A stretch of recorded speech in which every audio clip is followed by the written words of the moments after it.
What's up, everybody? Welcome to the show. This is the Fantasy Football Fanatics podcast. This is a little bit of a different show today. I hope everyone is having a fantastic and everything they hoped for holiday weekend. Thanksgiving here in America is going on right now. What have happened yesterday? Hope everyone had safe travels, has some very happy full bellies, and of course there was some football on. So what we're going to be doing today, I'm of course your host Griffin Palmer. I'm here all by myself. The guys are off visiting family, but I couldn't leave you, the fans. I mean, you guys are the reason we do what we do. Couldn't leave you guys hanging, so I thought I would stop by, give you a at least regularly scheduled program, though this show is going to be very different. As you can probably tell by the timestamp, it's going to be very brief. We haven't really deep dived into any of the starts and sits of the day as far as like who we're really leaning towards.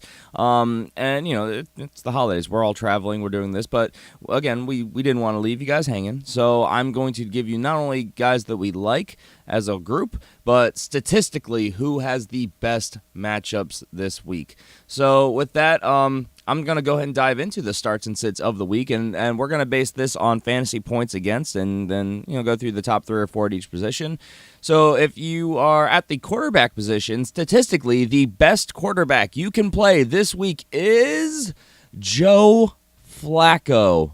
Joe Flacco's going up against the Texans at home on Monday Night Football, but I will say it's not something I'm excited about. I mean, the Texans are giving up just a ton of points to the quarterback position and wide receivers, to be honest. The only thing they can do is stop the run, but the Ravens' offense has been hot garbage. The Patriots are next, so that would be a Jay Cutler, Matt Moore, or whoever starts there. But again, I would pump the brakes there as well because that offense has been just garbage. This is just a great matchup. The next was Kirk Cousins at home against the Giants. We already saw what happened there. The Seattle Seahawks. So Russell Wilson against the 49ers. Love that start. And then you've got whoever starts for Denver versus the Raiders. Not overly excited about that because it's going to be Paxton Lynch's first start. And then your sixth best starting option, fifth if you exclude Kirk Cousins because he's already played, is actually Blake Bortles. Against the Cardinals are giving up a ton of points to quarterbacks. But again, that's an offense that really isn't doing it. So out of all these guys, the only one that is a sure locked and load safe play is going to be Russell Wilson. The rest of them have a lot of downside risk. Some ups, but obviously a lot of upside as well.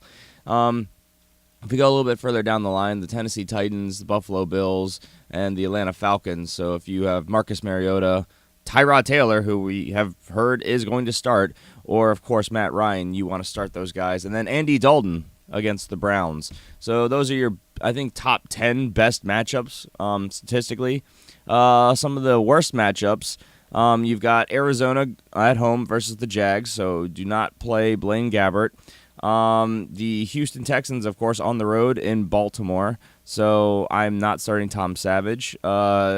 Brett Hundley with the Packers against the Steelers. Don't want to do that. The New Orleans Saints are on the road in Los Angeles to face the Rams. So, I mean, Drew Brees has been a letdown, and that's because the run game has been so outstanding. So a guy you're probably wanting to sit there as well. Then we have Jets at Panthers. We have Eagles at Bears. We have 49ers. Oh, no, sorry, that's backwards. Jets are at home against the Panthers, the Eagles are at home against the Bears, and the 49ers are home against the Seahawks. All three of those really tough matchups. And then, of course, the Chiefs at home against the Bills as well, so we have Alex Smith. So those are all just the worst possible statistical matchups, and I'm not trying to really start anyone in any of these games. The only one that I'm looking for really upside here is obviously Drew Brees at home against, I can't talk. Drew Brees is on the road against the Rams. This list I'm looking at is just horribly laid out, and it's probably my fault. I should have typed it out better. And then Alex Smith and that Chiefs offense has been garbage, but the Bills defense has been worse. So, I mean, you could roll the dice there, but those are the only two out of those bottom matchups I'm even considering playing. Heading over to the running back position, some of your best matchups. Again, the Seahawks are playing the 49ers, so if there's a running back you trust in Seattle, it's a good matchup. The Chiefs are, again, at at home against the Bills. So Kareem Hunt, hopefully a get-right game for him. Of course, we have the Chargers at Cowboys. We already saw what happened there. The Broncos versus the Raiders. So maybe C.J. Anderson gets going. The Saints are against the Rams, and the Rams can't stop the run. So, I mean, you're starting Mark Ingram, Alvin Kamara. You're starting them with absolute confidence anyway. Vikings against the Lions. We already saw what happened there, so I'm no point in diving in. Titans against the Colts. Come on, DeMarco Murray, get right. And then we saw what already happened with Giants, Redskins, Dolphins, Patriots. Kenyon Drake, hopefully. We'll see if he gets actually going, actually gets the workload. And we already saw what happened with Chargers and Cowboys. Those are your top matchups. Your worst matchups, of course, the Ravens at Texans, I already mentioned. Don't want to start any Ravens running backs there. Oh, I'm sorry, Texans at Ravens. I hate this list. The Vikings are in Detroit. We already saw what happened there. The Bears versus the Eagles. You're not starting. I mean, Jordan Howard's been great, but I'm not looking to play him this week. 49ers at Seahawks. No, Seahawks at 49ers. Yeah. You know when you're starting for San Francisco. The Panthers are at the Jets. So the Panthers are the tough matchup. I guess I'm just reading this all wrong. I hate this list, and I'm going to go ahead and promise to you guys right now on the air that I'm never going to use it again. So we have the Jets playing against the Panthers, which the Panthers are tough. The Broncos are tough, so you don't want to start any of your Raiders potentially. Steelers are tough against the run, so your Jamal Williams is probably not a great idea. The Chiefs are the next worst matchup, so Buffalo Bills, LaShawn McCoy, I mean, you're probably starting him no matter what. The Browns are shockingly good at something. They're the next worst matchup, but Joe Mixon you're probably starting on volume anyway. And then we have the Jets are tough, and they're playing the Panthers, so, I mean, Christian McCaffrey you're starting probably anyway again. So that was kind of a train wreck. Let's just move on. Wide receivers, the best matchups you have. The Falcons, now they are playing the Buccaneers, who are giving up the most points. So you're starting your Falcons wide receivers. The Bills have the next best matchup against the Kansas City Chiefs. So start Kelvin Benjamin, maybe. Jordan Matthews, we don't know for sure if he's going to play. I don't know. That whole Buffalo offense is just a train wreck. I mean, at least Tyrod's back, so you could start your assets there. I'm not too excited about it. The Dolphins have the next best matchup against the Patriots statistically, but I'm not buying into that. Both Miami's offense sucks, and the Patriots' defense has been getting right the last quarter of the season, so I'm not messing with that. The Ravens have the next best matchup against the Texans. You can start Jeremy Maclin. It's an upside play. It's definitely boom bust because the Ravens' offense has been terrible. The Colts have the next best matchup against the Titans. So T.Y. Hilton I actually do really like this week, provided that Jacoby Brissett actually plays. We already saw what happened with the Chargers playing the Cowboys. The Steelers are playing the Packers. So, I mean, you're starting Antonio Brown, start Juju Smith-Schuster. Martavis Bryant, you can make an argument for. This should be a very high-scoring game for the Steelers, not the Packers, unfortunately. And then the Titans have the next best matchup against the Colts. So, I mean, there's a plethora of guys there. Rashard Matthews obviously has been pretty good consistently this season with a lot of upside around him, so you could make an argument there. And, with that, let's move on to some of the guys with the toughest matchups. The Cardinals are playing the Jags, so don't start your Cardinals wide receivers. The Texans are playing the Ravens. I mean, you're starting DeAndre Hopkins no matter what, but I wouldn't start anyone besides him. The Browns are playing the Bengals, so don't start any of your Browns. It's a bad idea. Packers versus Steelers. Devontae Adams you can make an argument for here just because he's been getting so much volume. I mean, he had a pretty decent day. Didn't score a touchdown, but he got over 100 yards against the Ravens, which are statistically a tougher pass defense than the Steelers this week, but not by much. The Raiders are the next worst matchup. They're playing the Broncos. Michael Crabtree I'm probably still starting, but Amari Cooper I'm definitely not. The Buccaneers have the next best worst matchup, I should say, against the Falcons. But you're starting Mike Evans probably no matter what. The Bengals have the next worst matchup against the Browns, which just doesn't add up to me. I don't get it. But you're starting A.J. Green no matter what. And then the Saints have the next worst matchup against the Rams. Again, you're starting Michael Thomas no matter what, but probably no one around him. And then let's throw in one more. The Rams have the next worst matchup, other side of the ball, against the Saints. But you're probably starting Robert Woods no matter what. You can make an upside talk for Sammy Watkins. Cooper Kupp's a good PPR receiver.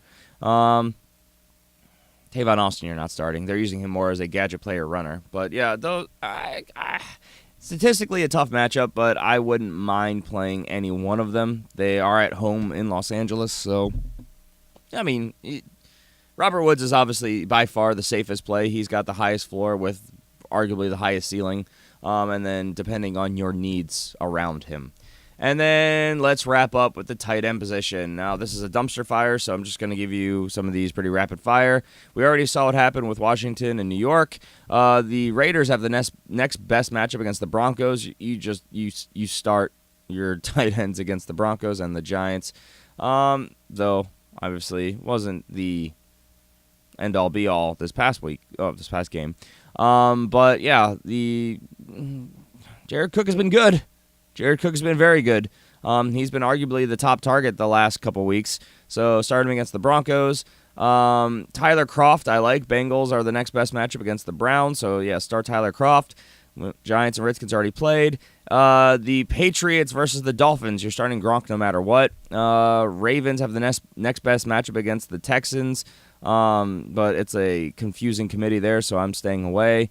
And yeah, so those are some of your best matchups. And then your bad side of the ball, your worst statistical matchups. The Pittsburgh Steelers have the worst matchup against the Packers. So Jesse James, probably don't start him. But the wide receivers are going to feast in this game, so you don't need to. Cowboys, we already saw what happened against the Chargers. The Buffalo Bills have the next best match or worst matchup against the Chiefs. So Charles Clay, I'm probably starting him no matter what because they use him as more of a wide receiver than as a tight end with Tyrod there. But it's a low floor play. Falcons are the next worst play against the Buccaneers. The wide receivers are going to feast in that game, so I would not start Austin Hooper.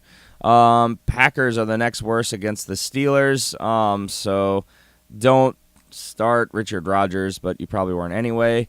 And then this is a tough week for our favorite streamer guys. The Jets have the next worst matchup against the Panthers, so Austin Seferian-Jenkins could be a little bit scary there.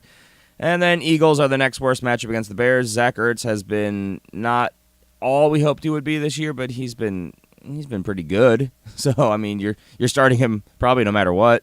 He's definitely got the upside.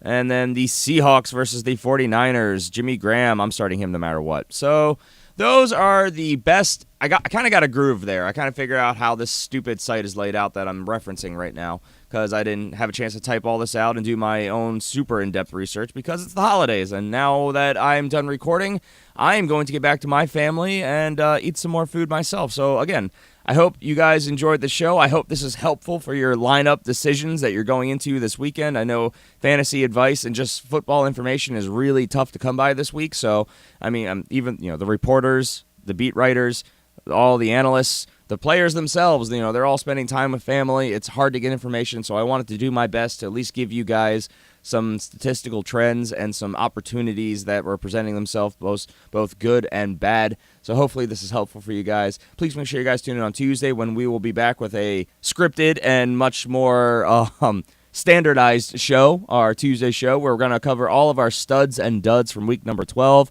all of our top waiver wire targets for week number 13. Guys, we're going down the stretch. We're almost in the playoffs.